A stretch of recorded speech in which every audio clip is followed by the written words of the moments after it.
Esquerdo é o assunto do vídeo de hoje. A morte do jogador de 27 anos, um dia realmente triste para todo mundo que acompanha o futebol, vive do futebol. A gente vai falar do jogo de hoje da Copa do Brasil, no mesmo palco, com jogadores abalados, mas o jogo está confirmado até agora. Nós vamos falar do que vai ser o futuro da família do Esquerdo, que é uma coisa que me preocupa, né? Esposa com 2 filhos, um filho, uma filha recém-nascida. Todo o suporte que o Nacional vai ter que dar, e até mesmo o São Paulo se mobilizando. Eu vou falar de como os jogadores do São Paulo estão se comportando nesse momento, dessa história da descoberta da arritmia do Esquerdo 10 anos atrás. Enfim, tem muita coisa que está vindo à tona, que pode vir à tona.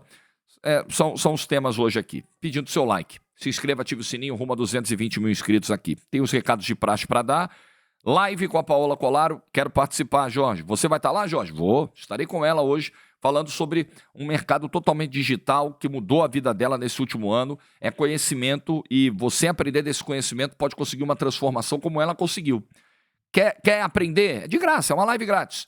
Participa aí, link está na descrição do vídeo e no comentário fixado. É um grupo onde só quem vai participar a gente está recebendo lá e passa todas as informações. Segundo recado, como os jogos estão mantidos, né? O Aposta Ganha está aí de olho na Copa do Brasil. Tem Bahia e Flamengo também, né? Tem os jogos de amanhã e você pode fazer aí a sua fezinha se divertindo com responsabilidade. QR Code na tela. Aproveita as odds supremas, seção que eu mais gosto do site, que são as cotações turbinadas, tá bom? A Aposta Ganha, QR Code está por aqui. Bom, o desfecho, eu acho que muita gente já imaginava que seria esse, infelizmente. A cada nota que o Albert Einstein soltava, a preocupação aumentava. O quadro era muito delicado e o Esquerdo acabou falecendo em decorrência de morte encefálica após uma parada cardiorrespiratória associada à arritmia cardíaca.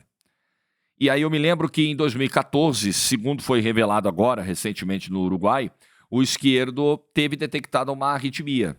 10 anos atrás, exames foram feitos, ele ainda era um adolescente, ele fazia parte do Atlético Cerro, e aí ele fez o exame. O governo do Uruguai tinha uma espécie de programa para examinar jogadores de categoria de base no Uruguai, que se chamava Gol para o Futuro. Era um programa estatal, governamental.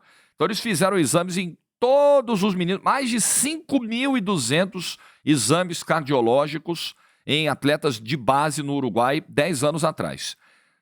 Nesses 5.200 exames, detectaram 134 problemas. E esses problemas foram tratados e tal. Não quer dizer que um jogador que tenha uma arritmia cardíaca não possa seguir a sua carreira, precisa abandonar a carreira. Então, quem revelou isso, esse exame do Esquerdo de 10 anos atrás, foi o Sebastián Bauzá, que é secretário nacional de esporte no Uruguai. Ele deu a informação numa entrevista a uma rádio grande, a Rádio Carve, do Uruguai. Ele revelou, olha, 10 anos atrás ele estava lá no Cerro, no Atlético Cerro, e aí acharam no eletrocardiograma dele uma pequena arritmia cardíaca. Mas olha, os médicos que cuidaram dele ao longo da vida, ao longo da carreira, controlaram isso, né, o tempo todo. E aí, obviamente, que uma investigação mais profunda vai ser feita, né, sobre como foi esse acompanhamento. Óbvio que a cada temporada os atletas fazem aquela bateria de exames médicos, então isso não era um segredo, né? Evidente que uma informação como essa, o Nacional tinha, o Peñarol tinha, ele passou pelo Peñarol, todo mundo sabia, né? Duvido que essa informação tenha sido omitida pelo Esquerdo, pelos departamentos médicos, e é preciso entender como isso foi acontecer, ainda mais com todo o desenvolvimento da medicina, para que esse tipo de coisa não aconteça. Fazia tempo, né, que a gente não via um atleta morrer em campo, por mais que a morte só tenha sido confirmada dias depois, mas foi no campo, né, que aconteceu. E aí eu me lembro de 2004, sem fazer essa associação idiota, como tem idiota em rede social, né? É uma coisa impressionante. Como tem imbecil. Às vezes o imbecil que é um adolescente inconsequente, e aí a galera adulta, madura, que deveria ignorar para isso, né? Ignorar uma postagem como essa, um ser idiota como esse, vai lá e compartilha e dá engajamento e se revolta. Não, gente, esquece, deixa os doidinhos pra lá. Ah, o estádio maldito, é isso, é aquilo. Deixa o idiota falar sozinho. Mas me lembra 2004 porque foi no mesmo palco, quase 20 anos depois, quase exatos 20 anos depois isso acontece.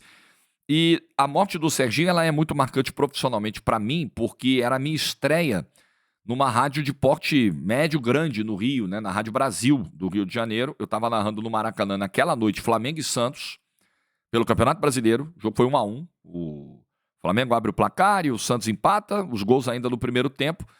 E o jogo do São Paulo com o São Caetano tinha começado antes e já tinha ali, a gente já estava ali sabendo, né, do que estava rolando no Morumbi. E veio a notícia durante o segundo tempo lá no Maracanã da morte do Serginho. Eu me lembro que, inclusive, o segundo tempo estava rolando. Quando veio a notícia da morte, o árbitro, puxa, não vou me lembrar quem era, 20 anos atrás, né, gente? Ele parou o jogo e fez 1 minuto de silêncio no meio do segundo tempo. Foi uma comoção tremenda no Brasil. E aquela morte do Serginho, além de, puxa, né, ter marcado a minha estreia, né, uma data profissionalmente importante para mim, infelizmente com um evento trágico, ela provocou debates muito grandes sobre a celeridade do atendimento a jogadores que passam mal em campo. Se você pegar no YouTube aí, os colegas que transmitiam a partida, tem, por exemplo, a transmissão da Rádio Jovem Pan, de todo... Tá no YouTube. De todo o momento ali do atendimento ao Serginho e tal. E o Vanderlei Nogueira, que é um dos maiores repórteres que a imprensa já viu nesse país, não só a imprensa esportiva, ele relata, assim, de maneira apavorada, agoniante, a falta a demora do atendimento. Ambulância trancada, aí demora para entrar a ambulância do campo, aí aquela coisa, o desfibrilador tem, não tem. Se demorou muito. Naquele momento, a sensação para o leigo, né? Sem querer nunca ter a pretensão aqui de ser um entendedor de medicina, de apontar causas, falhas, consequências e tal, mas ali ficou nítido, né? Se você comparar o tempo gasto para atender ao Serginho, tentar reanimá-lo e levá-lo ao hospital e o que foi feito com o esquerdo, obviamente houve uma evolução nesses 20 anos entre um episódio e outro.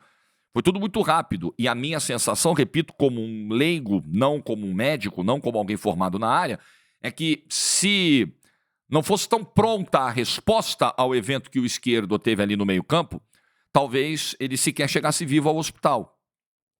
Tudo isso agora, sim, tá com as autoridades médicas, policiais, né, do Brasil, do Uruguai, a apuração das causas, das responsabilidades, enfim. O que fica agora é uma viúva que vai precisar de muito amparo material, emocional, que acabou de ter o segundo filho com o esquerdo. Ele teve tempo de, pelo menos, ver o nascimento, pegar a filha no colo, mas como essas coisas são duras da vida e deixam a gente muito reflexivo, né?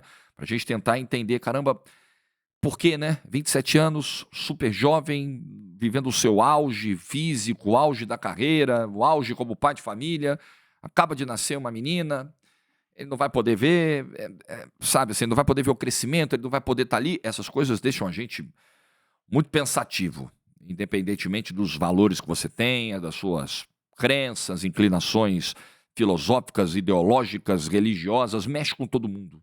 Mexe com todo mundo. Independentemente do que você acredita que seja a vida após a morte, se ela existe, se ela não existe, como ela existe eventualmente, mexe com todo mundo. E mexeu muito comigo essa notícia. E eu acho que nessa hora, o Nacional é um clube gigante do Uruguai. Eu não tenho dúvida de que vai dar todo o suporte material que a esposa do esquerdo precise e os filhos. Não tenho dúvida de que o São Paulo vai se mobilizar também de alguma forma. Espero movimentos do São Paulo nesse sentido. Eu acho que daqui em diante São Paulo e Nacional estão ligados de alguma maneira. Vão ter essas histórias entrelaçadas daqui para frente, depois de tudo que aconteceu, e que mostra como a imbecilidade de rede social e a imbecilidade de arquibancada, porque tem o idiota da rede social e tem o idiota racista da arquibancada, como aconteceu no Parque Central no primeiro jogo entre Nacional e Uruguai, como flagraram aquilo que parecia ser uma mãe ensinando o menino a fazer o gesto de macaco. Que episódios tão lamentáveis, tão dolorosos como esse do esquerdo façam as pessoas refletirem um pouco sobre o que realmente importa, que é o senso de humanidade, de conexão entre as pessoas, que vai muito além de uma disputa. A disputa do futebol, ela precisa, ela vai nos separar, obrigatoriamente, durante 90 minutos. Isso não pode ir além dos 90 minutos. Isso não pode extrapolar para o comportamento preconceituoso, para o ódio, para a divisão irresolvível entre as pessoas. Futebol não é isso. O futebol é integração. E ao mesmo tempo em que o meu coração se aquece quando eu vejo torcidas que estavam ali não se entendendo muito bem, se unindo na hora da dor, ele se entristece ao perceber que só em momentos assim isso acontece. E não deveria ser assim. A gente deveria receber os uruguaios aqui, cara, de boa, né? Vamos lá, conversa na porta do estádio, tira uma foto, dá um abraço, volta, cada um zoa o outro e vai embora. Deveria ser o mesmo no Uruguai quando o Brasil vai lá, quando os argentinos recebem lá.